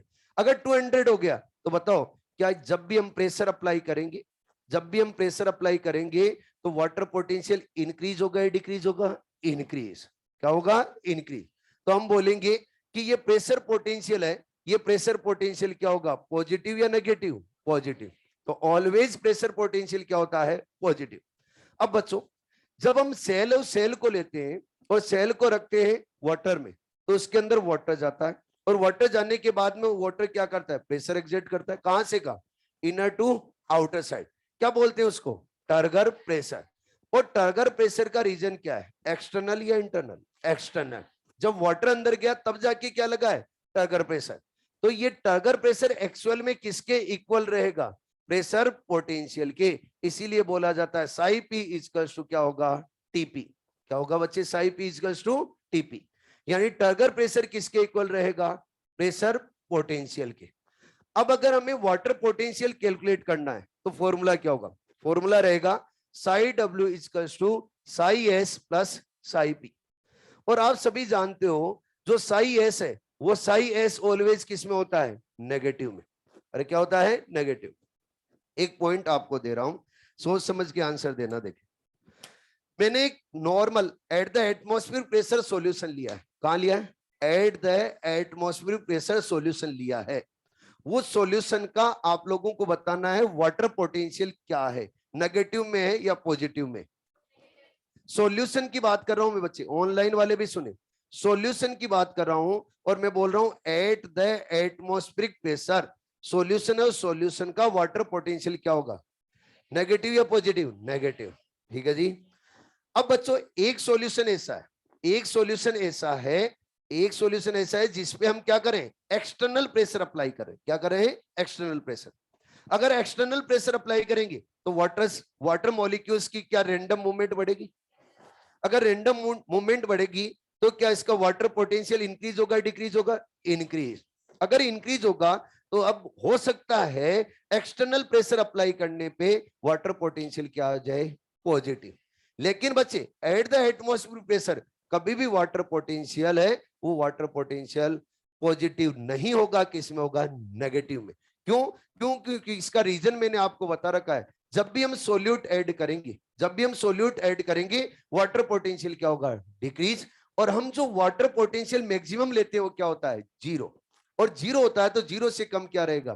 क्या नेगेटिव ही होगा? अरे बोलो। चलो क्वेश्चन हो जाए फिर। क्वेश्चन से पहले हमें वाटर पोटेंशियल के अकॉर्डिंग वाटर की मूवमेंट करवानी आनी चाहिए। तो वाटर की अगर मूवमेंट देखेंगे according to water potential, water movement according to water potential, बता सकते हो क्या? जहां पे बच्चे वाटर की कंसंट्रेशन ज्यादा वहां पर वाटर पोटेंशियल हाई या लो? हाई। जहां पे वाटर की कंसंट्रेशन लो वहां पे बच्चों वाटर पोटेंशियल लो या high? Low.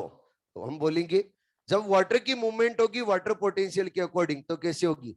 Higher water potential to lower water potential. Clear है? तभी तो हमने बोला था, तभी तो हमने बोला था कि अगर टर्गर प्रेशर हाई है तो सेल का वाटर पोटेंशियल भी क्या होगा? हाई। और अगर टर्गर प्रेशर लो है तो सेल का वाटर पोटेंशियल भी क्या होगा? लो। हेलो, क्वेश्चन हो जाए फिर। खींचो, जल्दी खींचो।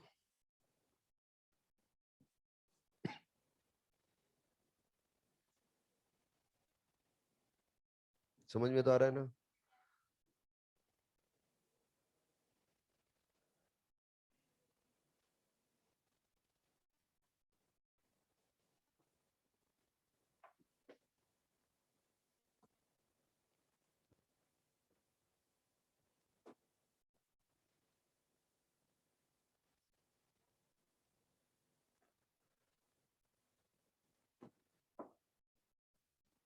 ये एक सेल है बच्चे, इस सेल को हम नाम दे रहे हैं ए। क्या नाम दे रहे हैं? ए। ए सेल के अंदर साई एस, साई एस की वैल्यू है 20, Sai W sorry Sai P है, साई पी की वैल्यू है 15। बी सेल, बी सेल के अंदर हम देख रहे हैं कि साई एस और साई एस की वैल्यू है बच्चे 10 और साई पी एस की वैल्यू है 5। ये किसके अंदर है? B cell. C cell, C cell के अंदर बच्चे हम देख पा रहे हैं कि साई एस और साई एस की वैल्यू है 15 और जो डबल हो गया साई एस है उसकी वैल्यू कितनी है बच्चे? 15। 10 कर लेते हैं यहाँ पे। साई एस की वैल्यू कितनी है? 10। और बच्चे साई पी की वैल्यू कितनी है? 8। और यहाँ पे कितनी है? 5। आप लोग वाटर पोटेंशियल के अकॉर्डिंग एबीसी सेल के अंदर मूवमेंट बताइए वाटर के।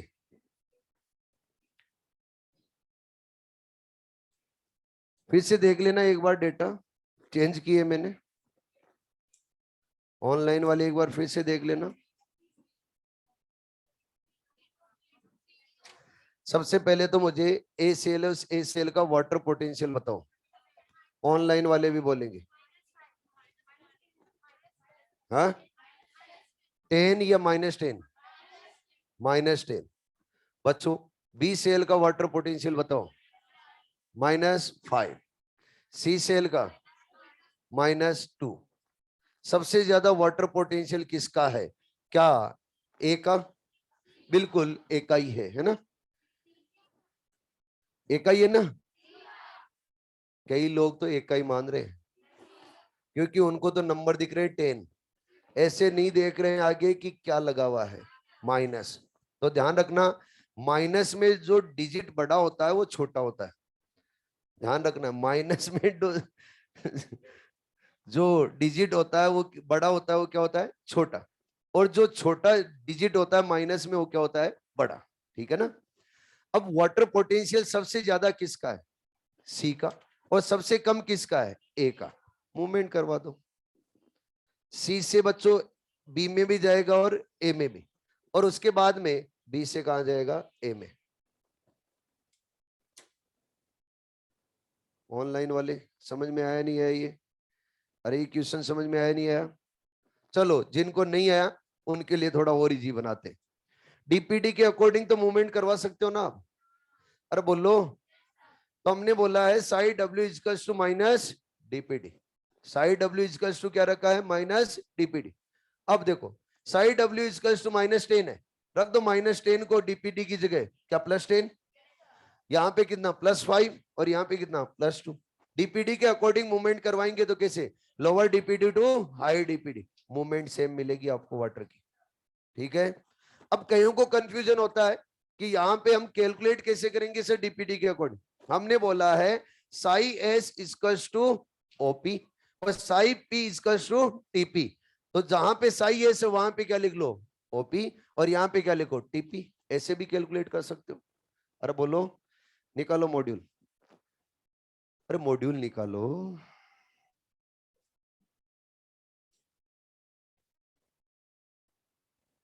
Exercise first, question number 22, question number 13, question number 13, 1 3 13 solve करने हैं आपको। आगे आगे भी चलो, क्वेश्चन नंबर 39 कर लोगे सोल्व, या अभी सोल्व करवाऊं? खुद करना कुछ तो। हम तो सारे खुद ही करते हैं। अब देखो, आप अपने मॉड्यूल और एनसीईआरटी खोलिए। एनसीईआरटी के अंदर तो पेज नंबर 180 पे जाइए। 180 के ऊपर एक सिस्टम दे रखा है, दे रखा ही नहीं दे रखा है? और बच्चों, एक सॉल्यूशन को नाम दे रखा है ए और दूसरे सॉल्यूशन को नाम दे रखा है बी। अब ए सॉल्यूशन और बी सॉल्यूशन के अंदर आप लोगों को पिंक कलर से कुछ डॉट दिखा रखे। ये डॉट क्या है? सोल्यूट। अरे क्या है? सोल्यूट। सबसे पहले मुझे बताओ, ए सॉल्यूशन है, इस ए सॉल्यूशन की अगर बात करें बी सॉल्यूशन के कंपैरिजन में, तो हाइपोटोनिक या हाइपरटोनिक? हाइपोटोनिक। तो बी सॉल्यूशन क्या है? हाइपरटोनिक। ए सॉल्यूशन का ऑस्मोटिक प्रेशर हाई या लो? लो। बी का हाई। ठीक है? ए सॉल्यूशन का डीपीडी हाई या लो? डीपीडी लो। बी का हाई। ठीक है? ए सॉल्यूशन का वाटर पोटेंशियल हाई या लो? हाई। बी का लो। ठीक है? ए सॉल्यूशन का सोल्यूट पोटेंशियल हाई या लो? ए सॉल्यूशन का सोल्यूट पोटेंशियल हाई या लो? हाई। उल्टा बोल रहे हो। सोल्यूट पोटेंशियल का मतलब क्या बताया था? वाटर मॉलिक्यूल्स अगर ज्यादा फ्री होंगे तो क्या सोल्यूट के साथ में ज्यादा बाइंड कर पाएंगे? तो ए सॉल्यूशन का सोल्यूट पोटेंशियल क्या है? हाई। और बी का क्या है? लो। ठीक है जी? क्लियर है? लाओ एक एक करके क्वेश्चन के बारे में बात करें। मॉड्यूल दे दो मेरे को, आप एनसीईआरटी में देखते रहो।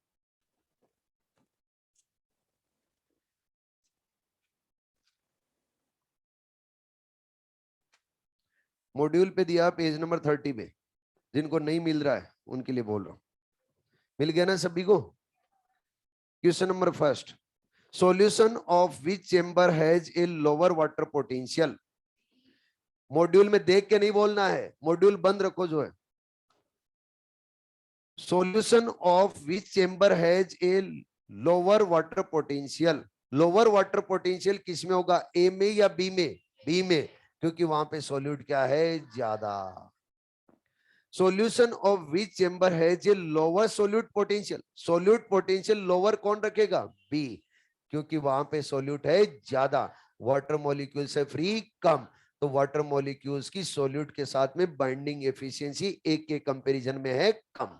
आगे, in which direction will osmosis occurs. Osmosis occurs कहां से कहां होगा, ए टू बी या B to A? A to B, ठीक है जी। अगला, विच सॉल्यूशन है जे greater solute potential. Solute potential ज्यादा किसका होगा, ए का या बी का? ए का। ऑनलाइन वाले भी आंसर देते जाएं, सो जाते हैं बीच बीच में। एट, अगला क्वेश्चन ध्यान से सुने, at equilibrium, at equilibrium which chamber will have lower water potential. Equilibrium maintain हो गया तो क्या दोनों तरफ कंसंट्रेशन इक्वल? तो बताओ किसका वाटर पोटेंशियल लोअर है, किसी का ही नहीं, दोनों का क्या रहेगा, इक्वल। ठीक है जी। अगला question, if one chamber has psi W of -2000 kilo pascal and other -1000 kilo pascal, which is the chamber that has the higher water potential. बच्चों जिसका -1000 है वो, या फिर -2000 है वो? -1000 ही ना, -2000 तो नहीं है। ठीक है, अगला, व्हाट विल बी, क्वेश्चन ध्यान से पढ़ना है, ये लास्ट वाला। What will be the direction of the movement of water when two solution with water potential 0.2 milliPascal and water potential 0.1 millipascals are directly are separated by a selective permeable membrane।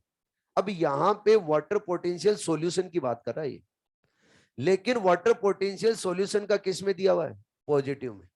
अगर positive में दिया हुआ है तो बच्चों क्या external pressure apply किया गया है, और क्या किया गया है, external pressure. External pressure apply करके सॉल्यूशन है, इस सॉल्यूशन का वाटर पोटेंशियल किस में दिया गया है, पॉजिटिव। अब पॉजिटिव में तो आप जानते हो मूवमेंट कैसे होगी, क्या higher water potential to lower, तो बच्चों 0.2 मिलीपास्कल से कहां हो जाएगी, 0.1 मिलीपास्कल। ठीक है जी, अरे क्लियर। आगे लो बेटा, थैंक यू। अगला पॉइंट आता वो आता है इम्बाइबिएशन।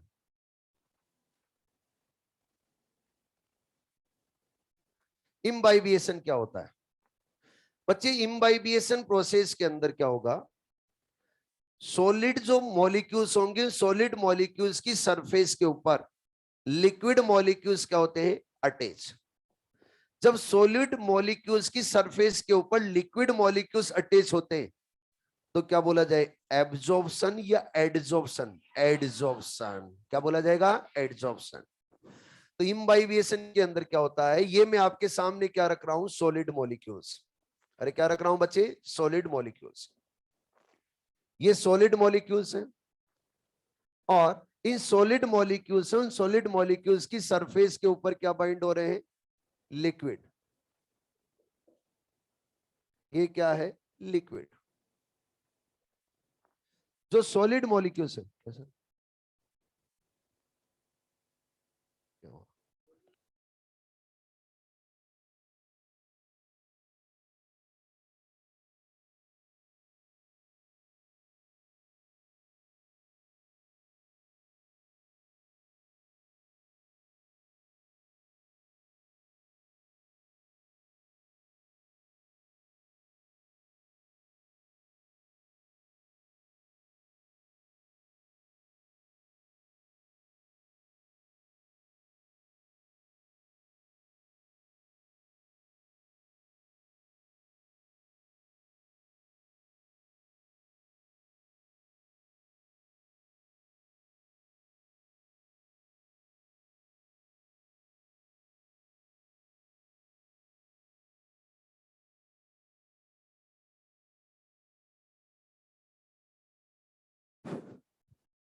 सॉलिड मॉलिक्यूल्स है, इन सॉलिड मॉलिक्यूल्स की सरफेस के ऊपर बच्चे लिक्विड आके क्या हो रहे हैं, एडजॉर्ब।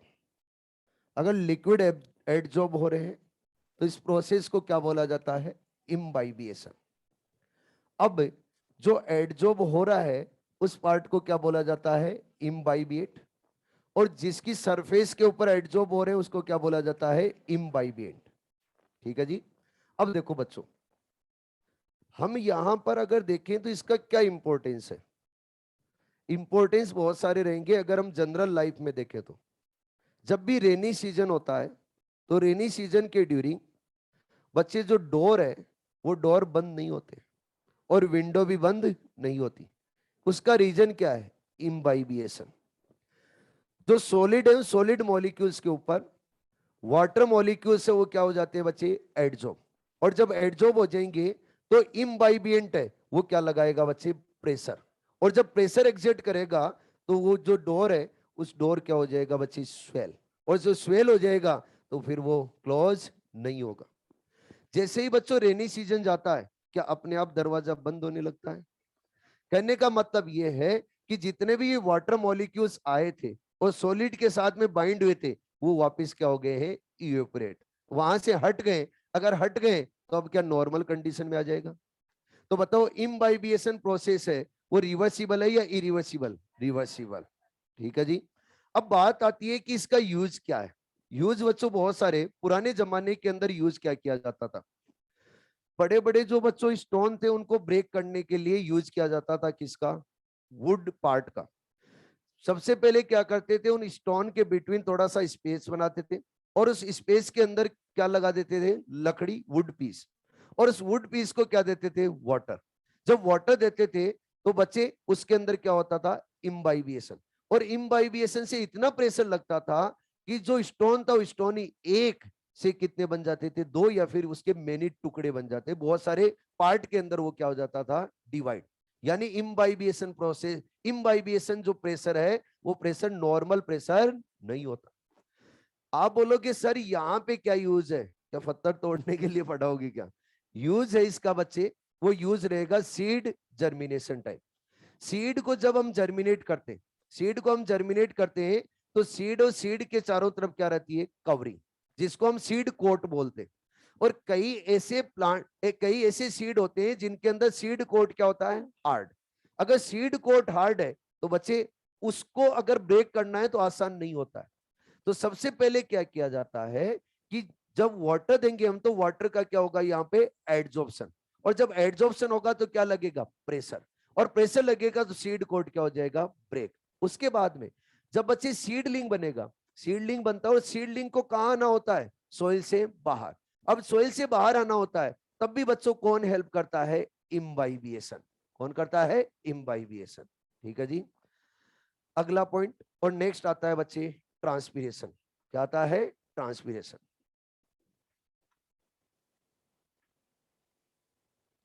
पेज नंबर 120 पे जो डाउट था बच्चे ऑनलाइन वाले, कंप्लीट हो गया, क्लियर हो गया है। अरे डायग्राम क्लियर हो गया वो।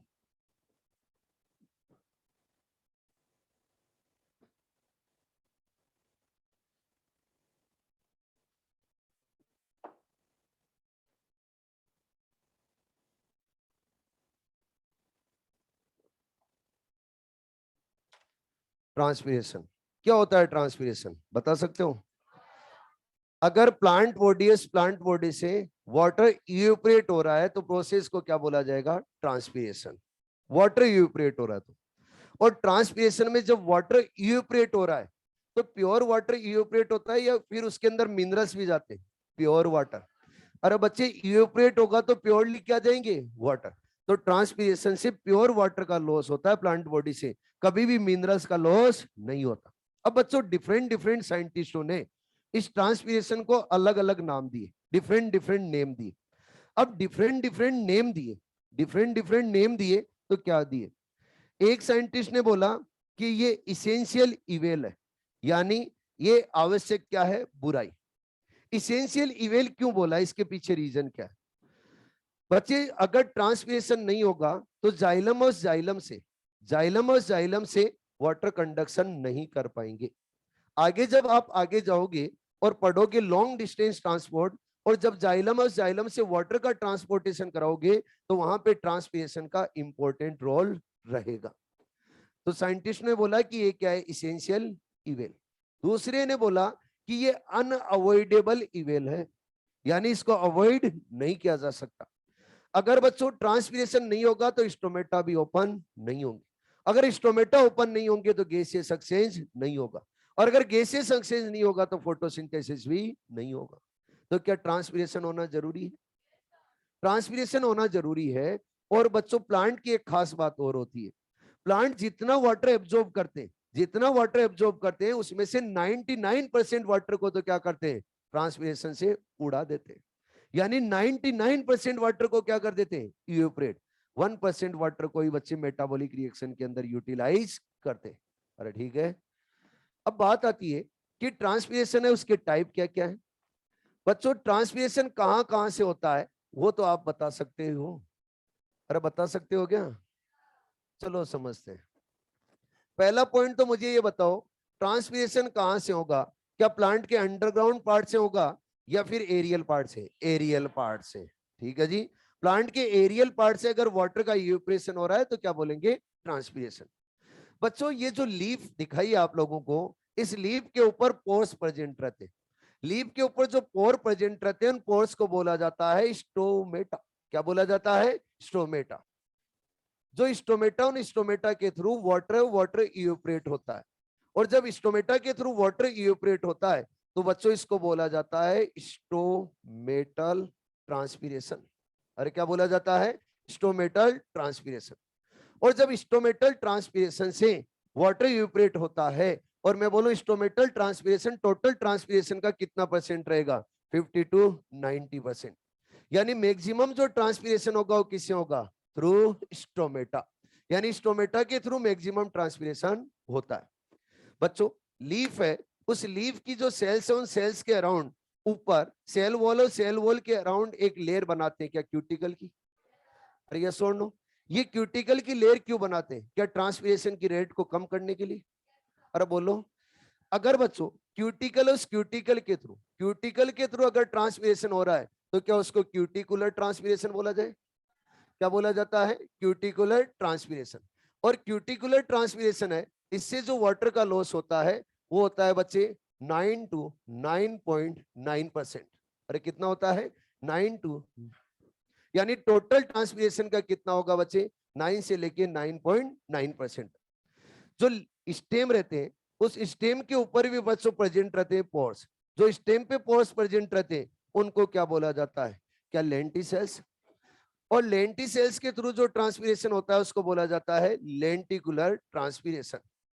और बच्चों लेंटिकुलर जब ट्रांसपीरेशन के बारे में बात की जाए तो लेंटिकुलर ट्रांसपीरेशन टोटल ट्रांसपीरेशन का होता है बच्चे, यहां पर रहेगा 0.1 to 1%। कितना रहेगा, 0.1 to 1%। यानी सबसे कम ट्रांसपीरेशन कहां से होता है, लेंटिसेल से, और सबसे ज्यादा किससे होता है, स्ट्रोमेटा से। क्लियर? बच्चों एक ट्रांसपीरेशन आपको और मिलेगा, और उस ट्रांसपीरेशन को बोला जाता है फोलिएट ट्रांसपीरेशन। ये फोलिएट ट्रांसपीरेशन क्या होता है, क्या बता सकते हो? फोलियर किसको बोला जाता है, लीफ को। अरे किसको बोला जाता है, लीफ को। यानी लीफ के थ्रू जो टोटल ट्रांसपीरेशन हो रहा है उसी को क्या बोला जाएगा, फोलिएट ट्रांसपीरेशन। तो बताओ लीफ के थ्रू अगर टोटल ट्रांसपीरेशन हो रहा है तो कौन कौन सा, क्या बच्चे, स्टोमेटल ट्रांसपीरेशन। अरे बोलो, स्टोमेटल एंड क्यूटिकुलर दोनों ट्रांसपीरेशन को मिला के क्या बोला जाता है बच्चे, फोलिएट ट्रांसपीरेशन। ठीक है जी, इजी बातें, कोई टफ नहीं है इनमें, कोई कॉन्सेप्ट भी नहीं है। समझ में आया ये पॉइंट? अरे बोलो, नेक्स्ट पॉइंट आता है बच्चे स्ट्रक्चर ऑफ स्टोमेटा। स्टोमेटा की स्ट्रक्चर देखते हैं।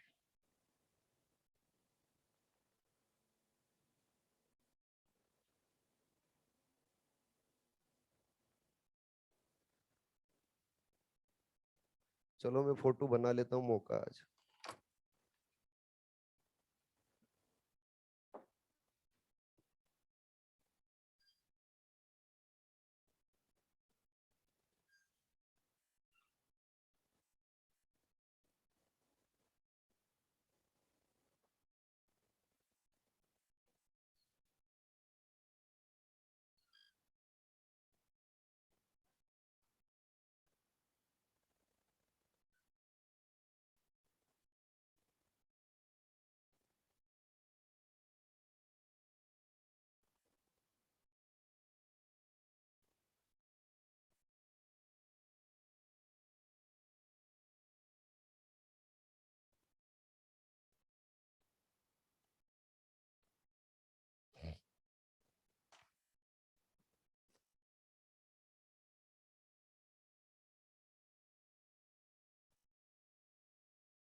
ये बच्चों आपके सामने मैंने लीफ है, उस लीफ में से ओनली क्या लिया है, स्टोमेटा।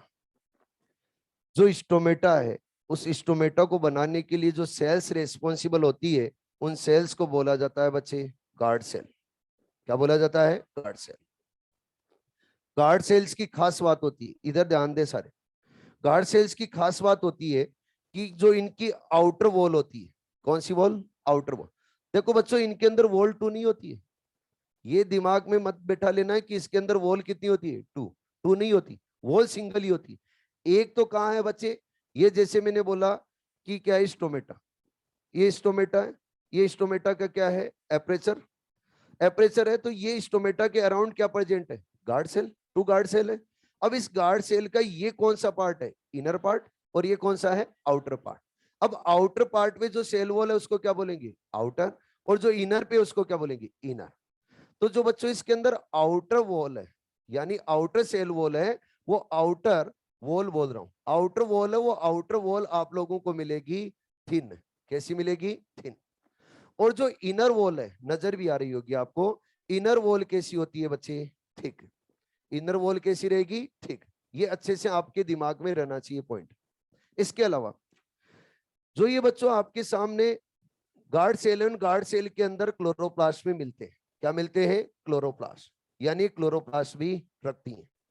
इसके अलावा अगर और देखा जाए तो गार्ड सेल, उन गार्ड सेल के अंदर बच्चों इनर एंड आउटर वॉल को, इनर एंड आउटर वॉल को कुछ फाइबर और फाइबर अटैच करते। जो इनर एंड आउटर वॉल को फाइबर अटैच करते, उनको बोला जाता है बच्चे माइक्रोफाइब्रिल। क्या बोला जाता है, माइक्रोफाइब्रिल। और ये बने होते हैं बच्चे सेल्यूलोज से। किससे बने होते हैं, सेल्यूलोज से। तो इनको बोला जाएगा बच्चे सेल्यूलोजिक माइक्रोफाइब्रिल।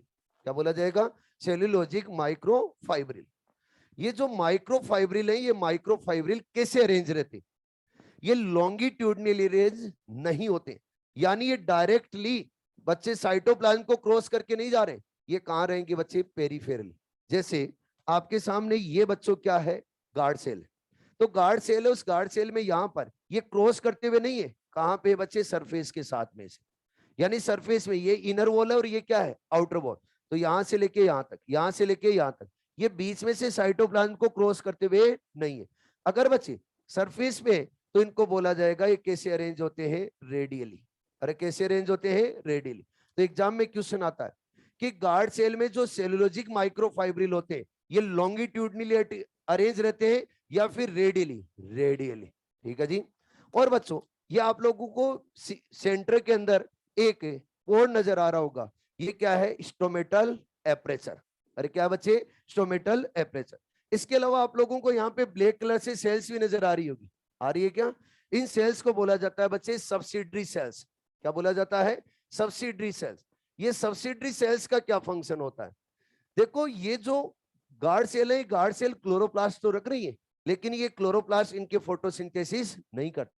अगर फोटोसिंथेसिस नहीं करते हैं तो यहाँ पे फूड सिंथेसिस नहीं करते, नहीं करते तो उसका क्या फंक्शन है, यहाँ पे कुछ अदर फंक्शन है, जब आप पढ़ोगे तब समझ में आएगा। पेप्केज एंजाइम, पेप्केज एंजाइम मिलता है, पेप्केज एंजाइम यहीं पे मिलेगा। अब अगर पेप्केज एंजाइम यहीं पे मिलेगा तो बच्चे पेप्केज एंजाइम ही क्या करवाता है, स्टोमेटा क्लोजिंग ओपनिंग में क्या करेगा, हेल्प।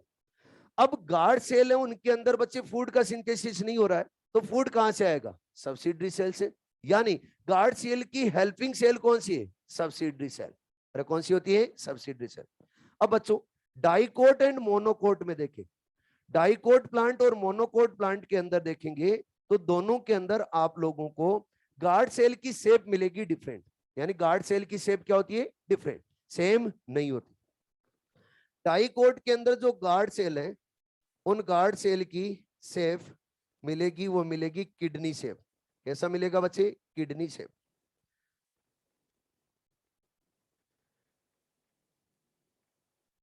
इसके अलावा मिलेगा बच्चे क्रिसेंट शेप। क्रिसेंट शेप कैसा होता है, जैसे ईद का चांद होता है वैसे। क्रिसेंट किसको बोला जाता है, ईद के चांद जैसे को।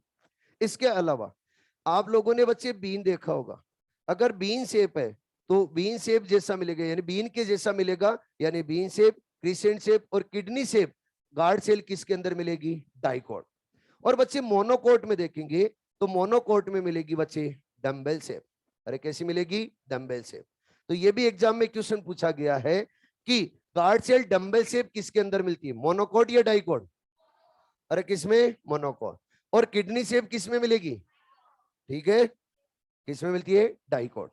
अब देखो स्टोमेटा क्लोजिंग ओपनिंग की मैकेनिज्म कल पढ़ेंगे। हाँ जी, ऑनलाइन वाले।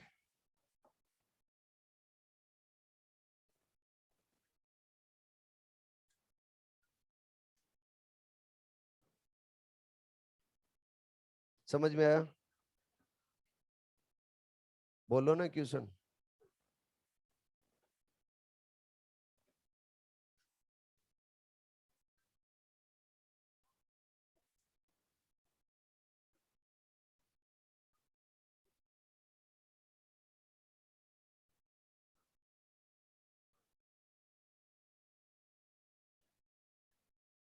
एक स्टूडेंट पूछ रहा है कि अगर सेल और सेल के अंदर वाटर ऐड करेंगे तो ट्रिगर प्रेशर तो इंक्रीज होगा, लेकिन वाटर पोटेंशियल कैसे इंक्रीज होगा? बच्चे, जब हम बोल रहे हैं कि वाटर पोटेंशियल डिपेंड करता है फ्री वाटर मॉलिक्यूल्स में, तो सेल और सेल का जब ट्रिगर प्रेशर इंक्रीज होगा तो हम बोलेंगे वाटर की कंसंट्रेशन है उसके अंदर क्या होगी? इंक्रीज। तो सेल का वाटर पोटेंशियल भी क्या होगा? इंक्रीज। सिंपल है। लेकिन आप उल्टा दिमाग लगा रहे हो। मैं तो यहाँ पे वाटर पोटेंशियल की बात कर रहे हो, आप उसको सोल्यूट के साथ में बाइंड करते जा रहे हो।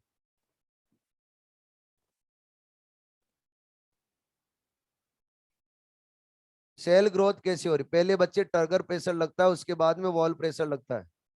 पहले अगर टर्गर प्रेशर लगेगा तो सेल की साइज इंक्रीज हो जाएगी। आई बात समझ में?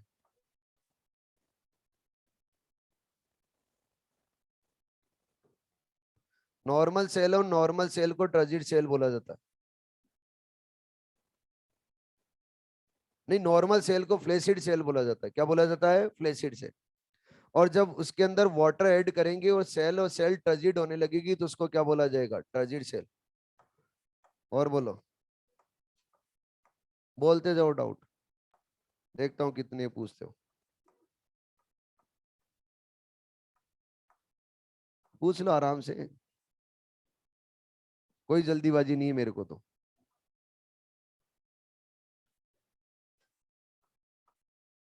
हो गए सभी के डाउट? ठीक है, थैंक यू सो मच। मिलते हैं कल मॉर्निंग में।